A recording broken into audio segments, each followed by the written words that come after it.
Before the world heard the name Mandela, before the sharp crack of apartheid echoed through the land, there was pain, there was resistance, and there was a dream. This is the story of how South Africa, in 1931, took a step from darkness toward independence. Buckle up, because this isn't just history, it's survival, it's a revolution, it's Africa. Slavery wasn't indigenous to Africa, it was brought in chains. 1652, the Dutch East India Company establishes a supply station at the Cape. Slavery begins under Dutch colonists, with Khoi and later imported slaves from Mozambique, Madagascar, India, and Indonesia. By 1807, Britain banned slave trade, but slavery remains in South Africa until 1834. Families ripped apart, harsh punishments, back-breaking labor on farms and homes of white colonists, no legal rights, dehumanized, Africans forced to abandon their culture, language, and identity, slaves branded, cataloged, and sold as property.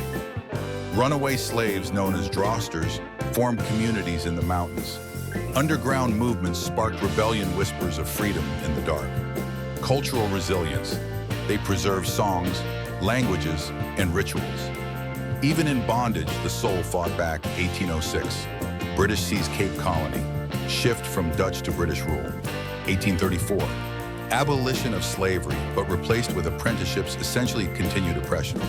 Africans were free, but couldn't vote, own land freely, or hold office. Land Acts of 1913, only 7% of the land for Black South Africans. Millions displaced. Mine and labor laws. Black men sent to dangerous gold mines. Families shattered again. Past laws introduced Africans needed documents to move within their own country. Pixley Isaka Seme, in 1911, called for unity, founded the South African Native National Congress, later ANs in 1912. Forget all the past differences among Africans and unite in one national organization. The dream of independence was born not in war, but in words. Thousands of Black South Africans fought in global wars but returned to discrimination. Hopes of equality crushed. Realization set in. Freedom must be fought for at home. Industrial and Commercial Workers Union, ICU, gains traction in the 1920s. Massive labor strikes across the country. Government responds with violence and arrests. Blood on the streets, but the fire kept burning. Inspired by India's independence movement and Pan-Africanism, African intellectuals and leaders begin to organize conferences, letters, protests, marches. The world was watching, and the government was shaking. South Africa becomes a union in 1910, but independence still belongs to Britain. But momentum builds. Even white Afrikaner nationalists push for full autonomy, but only for whites. Meanwhile, Black South Africans demand to be heard. On December 11, 1931, the Statute of Westminster is passed. South Africa becomes a self-governing dominion within the British Empire. Technically independent, but freedom was partial. No more UK Parliament control. But Black South Africans still disenfranchised. Independence came with conditions. For white South Africans, victory. For Black South Africans, the fight continues. But still, it marked the first legal breakaway from British rule. A milestone, a line in the sand, a turning point in South Africa's story.